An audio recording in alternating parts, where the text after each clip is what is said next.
guys, welcome to this video where we're going to be taking this web page that you finished at the end, I think, of project 5, and what we're going to be doing is to put in some vertical navigation that you were working on in the last project. So this is what we'll end up with. Okay, so we're going to put this vertical navigation area here, and to do that what we're going to need to do is to limit the width of this particular section here. Okay, so this part that I'm sort of trying to highlight, oops, that didn't work very well, let's Control Z that. Okay, basically this section that is now highlighted, and adding in some room so we can put this section over here, okay, which is this vertical navigation section. Right, to do that, what you're going to need to do is to take the material that you've got in Project 5 and basically essentially copy that and make it Project 10. So the quickest way probably of doing that is to make a copy of Project 5 and then rename it as Project 10. Now, one of the issues that you might have with that, or you will have with that, is this fonts section here, and what I did was manually change this Project 5 to Project 10. In fact, I've left one out there. I'm just going to make that Project 10. Okay, and when I look at the page, okay, the fonts are still fine. Okay, so this is basically our starting point. Okay, so what do we need to do? Well, we're also going to make use of this code that you used or did last project, this vertical navigation. Excuse me, still got that bit of sinus, bit of cold. So I'm going to take this code here that we have for making the vertical navigation, and I'm going to copy that and put that into this project here. Okay, now a lot of this navigation stuff that we've currently got for the current navigation we're going to not use. So let me just put this in here, and this, all of the stuff here from this point to this point basically was for the navigation of this Greenpeace NZ World Wildlife Fund, to get that in the place where we wanted it and to have it there. So what I'm going to do is to comment this out. So to comment that out, now I'm going to leave it in here rather than delete it, because I actually want to make use of some of the colors in the fonts. And so rather than trying to remember all of that, if we just comment that out at the moment, okay, then we can still, you know, come back and cut and copy and paste some of the bits later. So at the moment, okay, this is going to go back to this kind of thing here, and that's all fine.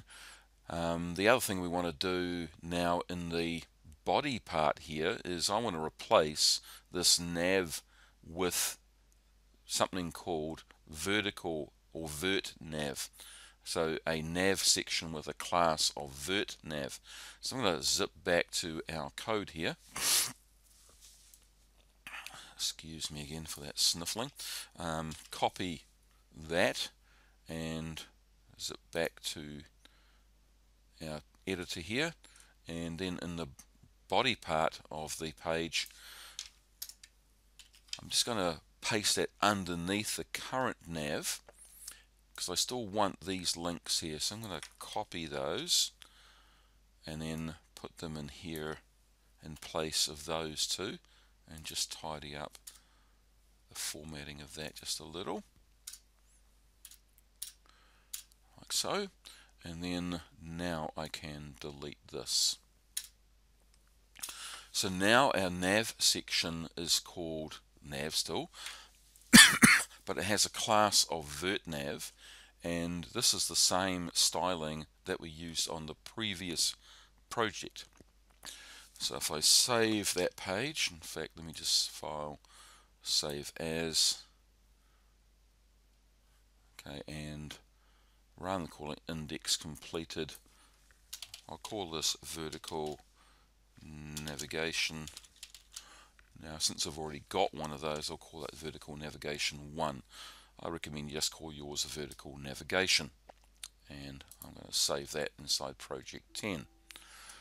Okay, let me just close that one.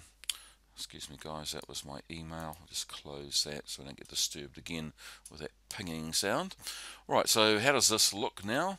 Okay, well it looks pretty horrible because we've got this thing here, and I just noticed that the link to our image for some reason is not working. Let me just see why that would be, because it's suddenly pointing to project 6. Let me just try and point that to project 10. Okay, and our image is back. All good. So what we need to do now is I want to move this section up to here, make this thing wider, and also change the look of it to make it look a bit more appropriate, a bit like, okay, this one here. Okay, so how do we do that? Okay, to get the navigation basically sitting to the left and the rest of the stuff sitting to the right, what I'm going to do is to take all of the content here. Let me just go to the design view. I'm just working in Dreamweaver here. All of this section here, I'm going to need to put that into a separate container, so I can then move that container so it's sitting up in this region here. So to do that, going back to the code, here's my H1. I'm going to make a section, and I'm going to give that a class. I'm going to call that class main content. Now the name of the class is up to you. You can call it Mickey Mouse if we really wanted to, but that probably wouldn't be a good name. Main content, because it's the main content, sounds a lot better. And our section is simply a section of your page. It's one of the HTML5 tags that you can use.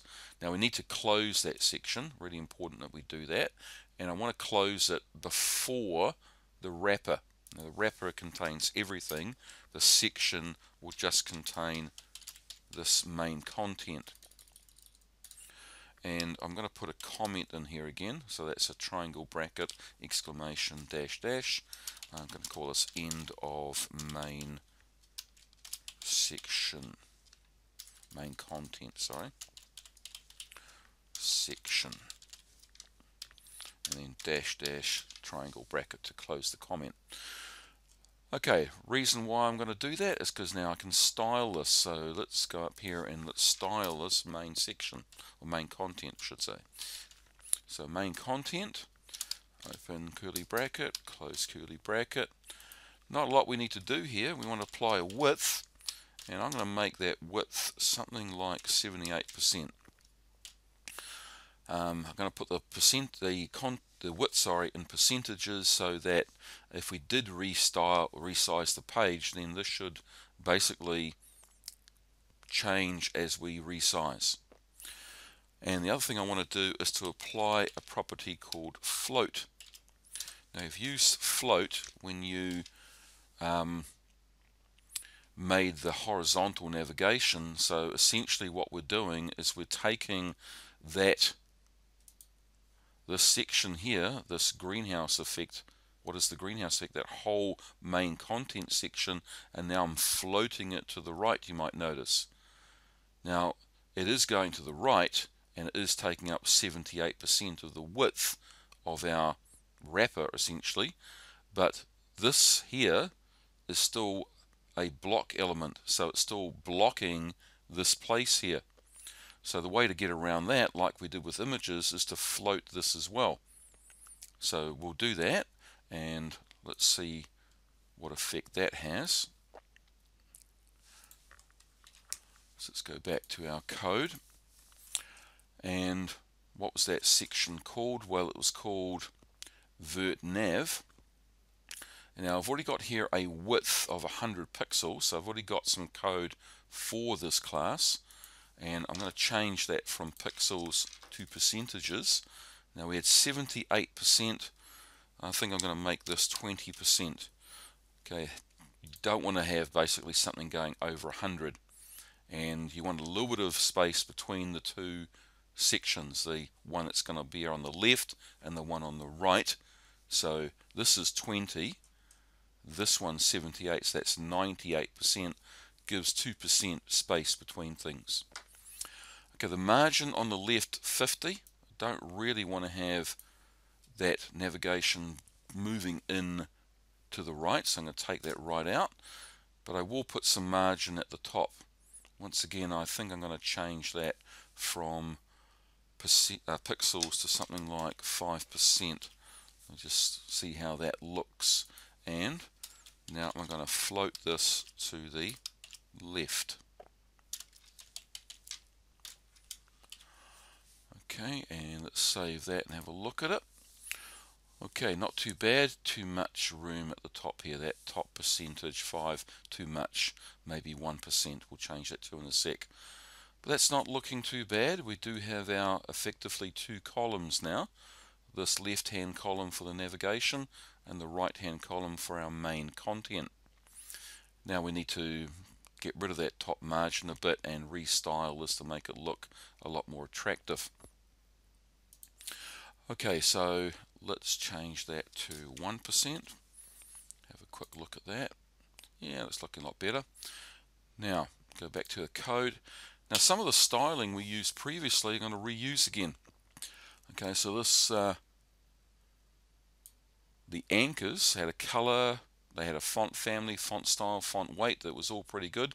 We don't want to use that float left though, so let me just grab that little bit and move that down to here.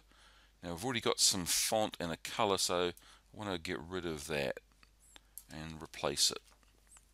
And let's go and get this color and put that in here and tidy up the code. Save that. Okay, have a look at that. Okay, that's looking not too bad. Font size a little too small for my liking. Play around with that in a minute. And of course this grey background here, pretty horrible. So what have we got at the moment? Here's the background color, it's a sort of grey one, and then the border color is a grey as well. Okay, now just to save a bit of time, I'm going to go to this completed one here, and I'm going to grab a bit of the styling that I played around with before. In fact, yeah, what we'll do is just show you how you can actually change some of the stuff inside Dreamweaver here, and also how we can apply a little bit of transparency to things. Okay, so what do I want to change? I'll just put that on split view for now. I want to focus on this here, and I'm going to bring in this CSS designer. Okay, so I want to be able to see that, see the code, and see this designer here. Okay, so let's have a look at the border color.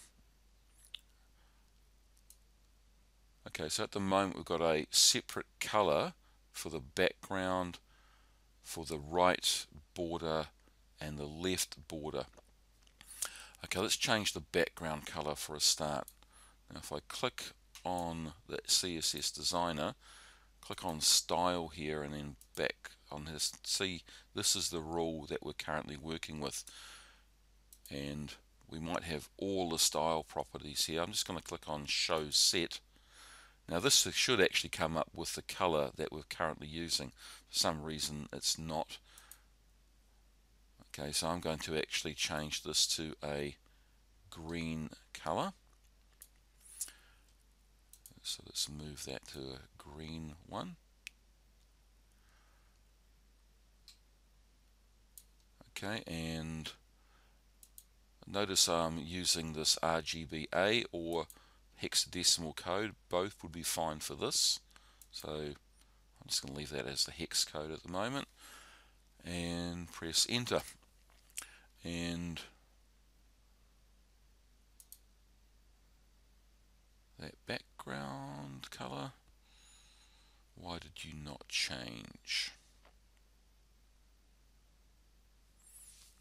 Save that. Go back to live view.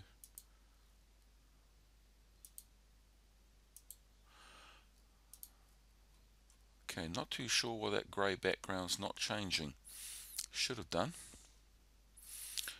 Let me just pause this for a moment. Okay, back here again. Yes, all those who are pretty alert would have realised that I wasn't changing the background colour. I was mucking around with the border colour. That was really bright, wasn't it? So let's go to the background colour, and I'm actually going to choose the same border colour. Let me copy that, and then I'm going to go to the background colour here and change that to that green colour. Now I am going to use exactly the same colour, but a more of a transparent look to it. So let's see this alpha channel here. Okay, I'm going to go to RGBA, change it to a red, blue, and green channels, and this one here refers to how transparent it is. Now 1 means completely not transparent. So if I move this down a bit, perhaps something like around about 60%, okay, and press enter. Okay, still too dominant. That difference between the text and the background, not enough. So let's go back to, actually we need to change the text color. I'm still not too happy with that background color though. I still think it's too dark. So I'm going to make it a lighter shade. Also use this to make a lighter shade, and I'll make it even more transparent. Okay, it's looking more like I want. Okay, now the font color. Okay, here's the font color. Okay, this one I'm actually going to make a bit darker. Okay, so I want a bit of contrast there. Alright, so that's looking pretty good. Now that top grey band at the top, that's that first child thing. Okay, the top color there I want is the same as the rest, and I don't want that to be 5 pixels. So I'm going to make that 1 pixel, and let's go grab that border color, copy that and paste that into there. Save that, and that's looking more like it. Okay, notice that the rollover is that grey background, so I don't want that. So let's go to this hover color here, and let's go to style, and we've got that background color there. So clicking on that rule brought this up here, and I want to change that to a different shade of green again, I think, just to keep with that green theme. Okay, I'm going to go with even lighter shade of a slightly different color green, and change it to RGBA if you want to use this alpha channel. Otherwise with hex codes it won't work. Press enter. Okay, and that's pretty horrible. Don't like that green at all, so I'm going to change it. In fact, what I'm going to do is I'm going to grab this background color that we've currently got.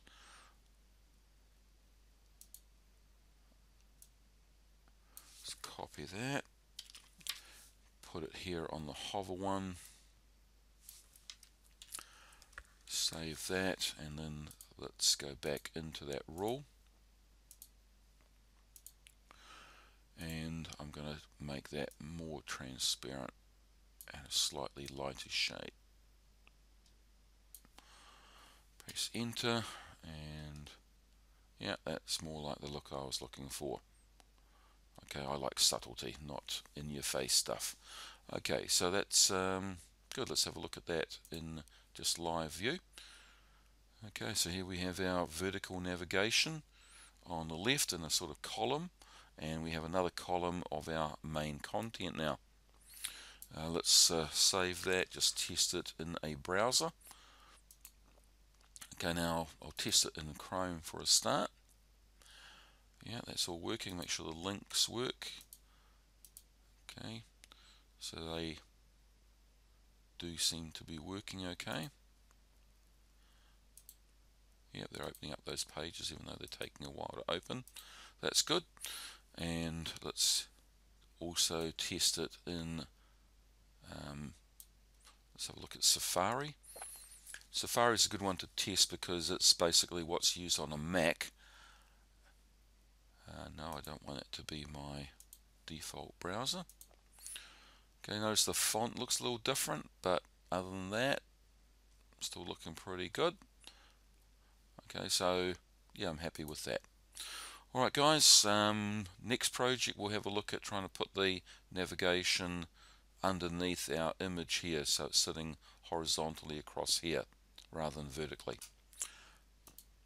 Okay, catch up.